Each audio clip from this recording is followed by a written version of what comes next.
Hey guys, I'm Spartan259 here for another Halo video. Today we're doing the top 10 Halo lore characters. So we're going to go looking at my top 10 picks for the best characters that have appeared in either Halo books or in some cases things like live action or animation like The Fall of Reach, Nightfall, or Forward Unto Dawn. So without further ado, let's get started. At number 10, we have Rion Forge. She's the daughter of John Forge from Halo Wars. Awesome character. She is the captain of the salvager ship Ace of Spades. And a really great book. I'd recommend you read it. It's Halo Smoke and Shadow. Awesome book. She spends the duration of this book looking for clues as to where her father and the Spirit of Fire are. I'm not going to spoil anything else. The book's a great read. The character is amazing. Go check it out. At number 9, we have Sheila Pulaski, Warrant Officer Sheila Pulaski from Halo First Strike. She's a pilot who is a main character in Halo First Strike. Unfortunately, she's killed in an explosion, which is really unfortunate because I feel like a lot more could have been done with her character. But she was just a super welcome addition to the cast of characters in the Halo universe, which is an absolutely huge cast, but still. It was really good. Next up on number 9 is Lieutenant Elias Haverson. I really hope I'm saying that word right. Elias Haverson was an Oni lieutenant with red hair, and for the first part of Halo First Strike, that one officer that's like antagonizing but also on your side. And then eventually he grew into a character that like, yeah, I like this guy.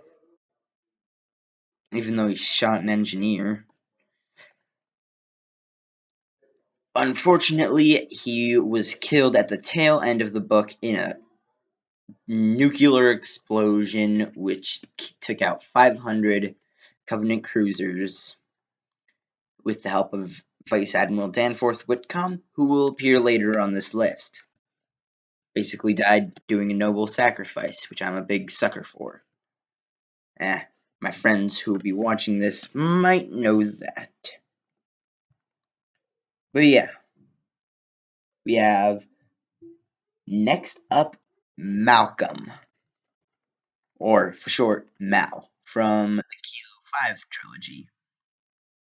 He's an Australian ODST, and you know, Halo's got a good rep for Australian Marines. Cough cough chip studdo.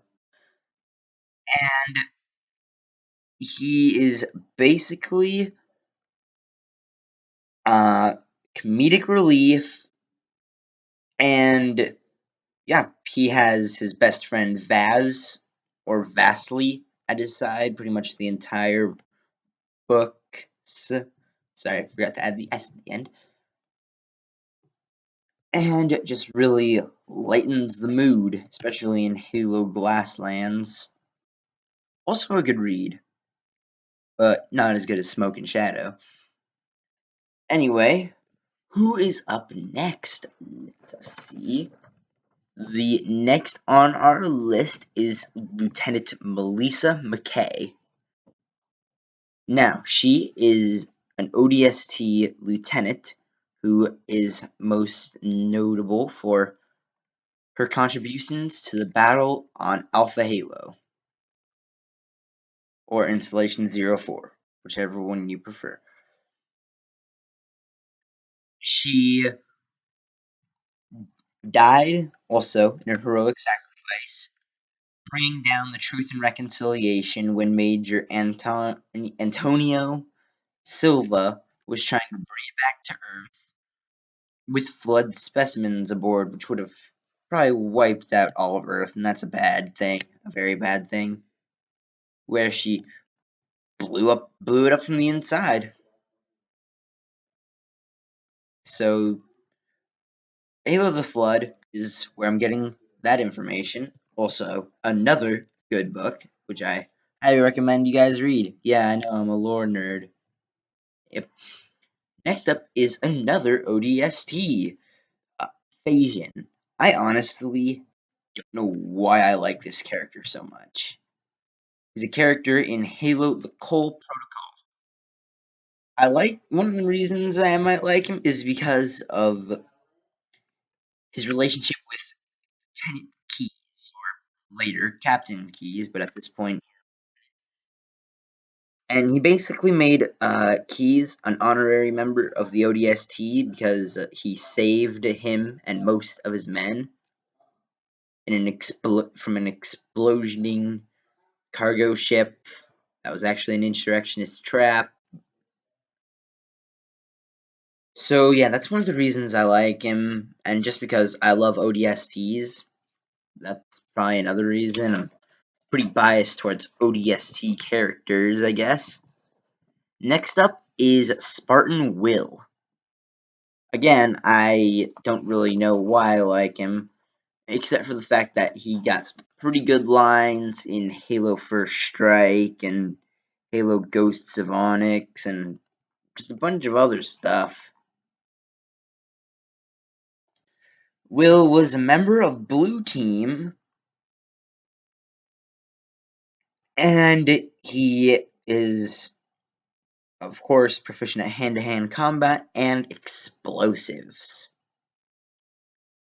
Some of Will's accomplishments is helping destroy the unyielding Hierophant, and on Onyx, he was killed. Ghost of Onyx is also a good book, and so is First Strike. Read them. On Onyx, he was killed by a hunter pair that he engaged in hand-to-hand combat because he had no other choice. He actually killed one of the hunters by punching it to death with his bare Mjolnir augmented fists, which is awesome. And a hunter then hit him with a shield, which killed him, even though it would have been great if he survived, because it's not like it did anything brutal like beheading or disemboweling or anything like that. But he was killed and buried in the Dyson sphere that Blue Team and Saber Team were able to evacuate to. Yep, that's Will. Next up on the list is Danforth Whitcomb. Told you he'd be on the list. He was the Vice Admiral of... He basically was in charge of the defense of Reach, not Colonel Holland. And he's basically one of those officers that really cares about his men.